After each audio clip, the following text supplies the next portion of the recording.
ಕ್ರಾಂತಿ ನ್ಯೂಸ್ ಚಾನೆಲ್ಗೆ ಸ್ವಾಗತ. ಕಂಪ್ಲಿ ಸೇತುವೆಯಲ್ಲಿ ಪ್ರತಿ ವರ್ಷ ಕಳಪೆ ಕಾಮಗಾರಿ. ಹೌದು, ಗಂಗಾವತಿ ತಾಲೂಕಿನ ಕಂಪ್ಲಿಯಲ್ಲಿ ಪ್ರತಿ ವರ್ಷ ಕಳಪೆ ಕಾಮಗಾರಿ ನಡೆಯುತ್ತಿದೆ. ಇದು ಕರ್ನಾಟಕ ರಾಷ್ಟ್ರ ಸಮಿತಿ ಪಕ್ಷದ ವತಿಯಿಂದ ಗಂಗಾವತಿ ತಾಲೂಕಿನ ಲೋಕೋಪಯೋಗಿ ಇಲಾಖೆ ಉಪವಿಭಾಗ ಅಧಿಕಾರಿಗೆ ಮನವಿಯನ್ನು ಸಲ್ಲಿಸಿದರು.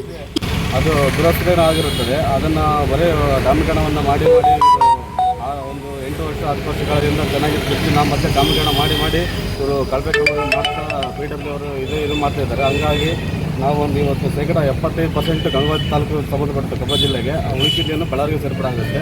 ಅದನ್ನು ಇವರಿಗೆ ನಾವು ಮನೆ ಪತ್ರವನ್ನು ಕೊಟ್ಟು ಈ ಸಂದರ್ಭದಲ್ಲಿ ಮಾತನಾಡಿದ ಗಣೇಶ್ ಅಮೃತ್ ಕೊಪ್ಪಳ ಜಿಲ್ಲಾ ಕಾರ್ಯದರ್ಶಿ ಹಾಗೂ ತಾಲೂಕಿನ ಅಧ್ಯಕ್ಷರು ಮೈನುದ್ದೀನ್ ಪಕ್ಷದ ಪದಾಧಿಕಾರಿಗಳು ಉಪಸ್ಥಿತರಿದ್ದರು. ಮಕ್ಕಳಿಗೂ ಸಮಸ್ಯೆ ಆಗ್ತಾಯಿದೆ, ಅದು ಅನೇಕರಿಗೆ ತೊಂದರೆ ಆಗ್ತಾ ಇದೆ. ಇದು ಯಾರಿಗೂ ಗಮನಕ್ಕೆ ಮೋಸ್ಟ್ಲಿ ಬಂದಿರಂಗೆ ಅನಿಸ್ತದ. ಬಂದ್ರೂ ಅವ್ರೇನೋ ಸುಮ್ಕಿದ್ದಾರೆ ಅಂತ ಗೊತ್ತಿಲ್ಲ.